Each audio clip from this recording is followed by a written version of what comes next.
सबसे पहले मैं आपको एक चीज में डिफरेंस समझाना चाहता हूँ।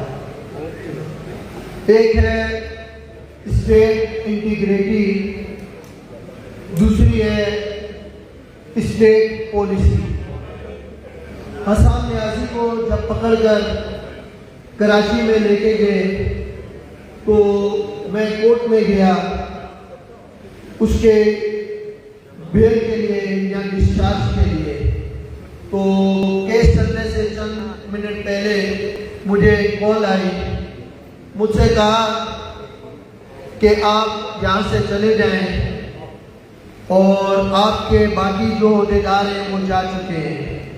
तो मैंने उनसे कहा कि मैं नहीं जाऊँगा, वो एक बैरिस्टर है, वकील है, मैं उनके साथ खड़ा होऊंगा। मुझसे कहा गया कि आप हाथ हल्का रखिएगा। खैर जब केस चला तो सरकारी वकील से, प्रोसिक्यूटर से जज साहब ने एक सवाल किया कि ये जो FIR कटी है उसमें परमिशन लेना मैंडेटरी थी, क्या परमिशन ली है या नहीं ली है?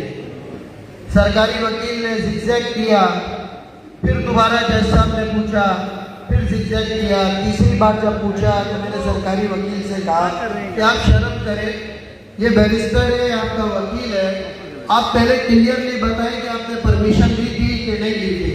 उसने कहा नहीं ली थी। उसके बाद उसको डिस्चार्ज कर दिया गया।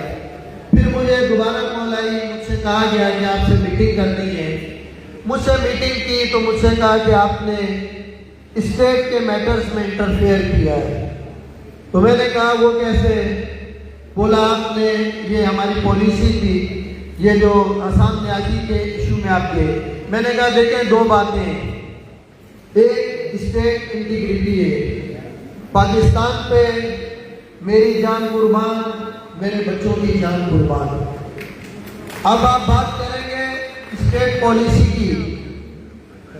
स्टेट पॉलिसी पे कल तक आपने नवाज शरीफ साहब को हराम किया हुआ था, खान साहब को हलाल किया हुआ था। आज आपने नवाज शरीफ साहब को हलाल कर दिया है, खान साहब को हराम कर दिया है। परसों फिर आप पॉलिसी चेंज करेंगे तो हम कहाँ खड़े होंगे? हम मुखला अपने ज़मीर की बात सुनेंगे, हम असूल के साथ खड़े होंगे।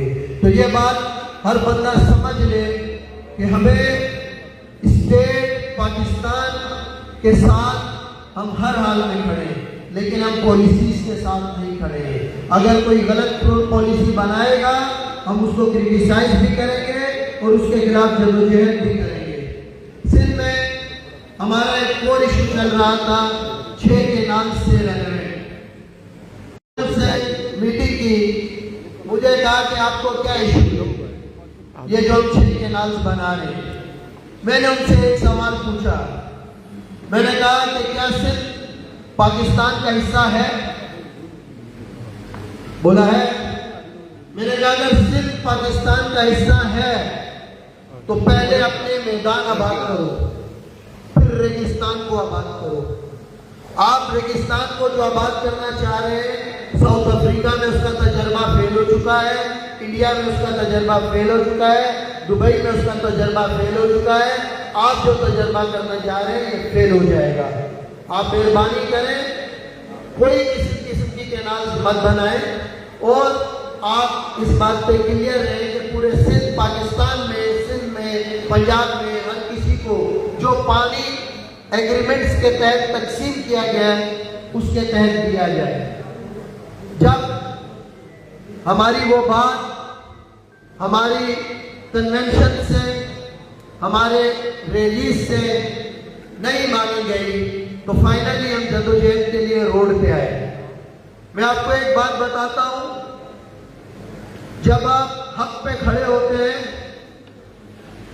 तो आपको किसी चीज को मैनिपुलेट करने की जरूरत नहीं पड़ती है। बबरलू तहरीक में तकरीबन 80 लाख लोगों ने शिरकत की थी और मेरी जेब से या मेरी बाहर की जेब से 1 रुपया खर्च नहीं हुआ। वहां पे लोगों ने सिर्फ अपनी मदद आप वहां पे लोगों ने हिम्मत की।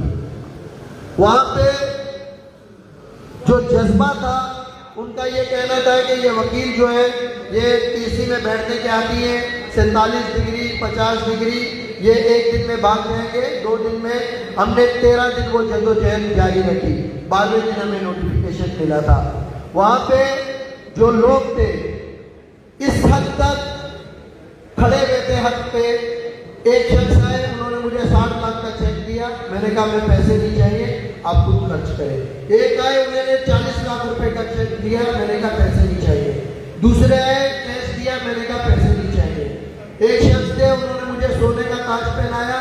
हमारी एक बहन थी, मुझे पता चला वहां पे एक खातून थी, उनके हस्बैंड ने, उन्होंने अपना जेवर बेच के हर रोज धरने के लोगों को सुबह नाश्ता कराते थे। वो मैंने ताज अपनी उस बहन को गिफ्ट किया। मैंने कहा मुझसे ज्यादा आप इस ताज की हकदार हैं। वहां पे होटल वाले वकील का काला कोट देख के उससे खाने के पैसे नहीं लेते थे। वहां पे जो ड्राई क्लीनर्स थे, कपड़े धोने वाले थे, वो कपड़े धोने के वकील से पैसे नहीं ले रहे थे। वहां पर अगर किसी ने बैलेंस डलवाया तो बैलेंस वाले लोग पैसे नहीं ले रहे थे। जो मेहमान नवाजी की और पूरी जो हमारी तहरीक थी वो पीसफुल तहरीक थी। उसमें एक शीशा, एक कांच तक हमने नहीं तोड़ा। तो वो एक जो तहरीक थी वो सक्सेसफुल तहरीक हुई, जिसमें पूरे पाकिस्तान की बात ने, जिसमें लाहौर बार, नसवाना साहब, मुबशिर साहब, फारूक साहब, हमारे बुलंदी साहब, आमिर साहब, हर बंदे ने अपना रोल प्ले किया। और थ्रू आउट पाकिस्तान से जो हमें सपोर्ट मिली, हम उस सारी तहरीक को कामयाब करने में सक्सेसफुल हुए। और उसके पीछे जो मेन रीज़न था वो नेक नियती और हिम्मत थी।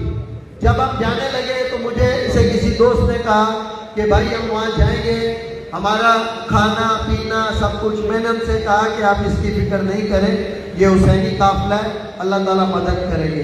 क्योंकि हमें पता नहीं था, हमारा ये स्लोगन था और हम क्लियर थे कि या हम वहाँ से मर के आएंगे या नोटिफिकेशन लेके आएंगे। हम उसमें सक्सेसफुल हुए। अभी हमारा कॉर्पोरेट फार्मिंग का इशू चल रहा है, लेकिन इस दौरान मोरो में एक इंसिडेंट हुआ। मोरो में जो इंसिडेंट हुआ उसमें बेगुनाह लोगों पे, जो पीसफुल प्रोटेस्टर्स थे, उन पे फायरिंग की और उस फायरिंग के नतीजे में 2 लोग शहीद हुए। एक जाहिद लगारी और एक इरफान लगारी। जाहिद लगारी की तदफीन हो गई और इरफान लगारी की जो डेड बॉडी है वो पुलिस लेके भाग गई।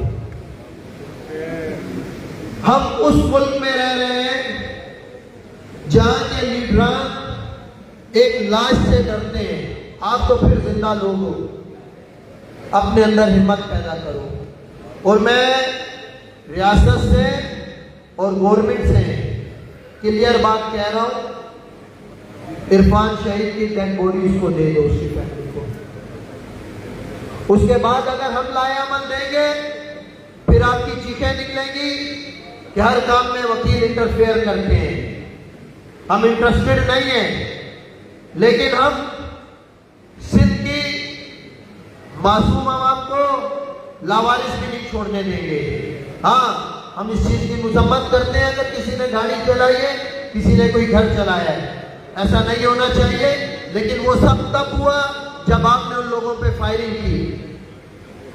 अगर आप फायरिंग नहीं करते, उन बेगुनाह लोगों को प्रोवोक नहीं करते, तो ये सब नहीं होता। सेकंड थिंग, ये जो लोग हैं इनका किसी कलदम तंजीम से ताल्लुक नहीं है,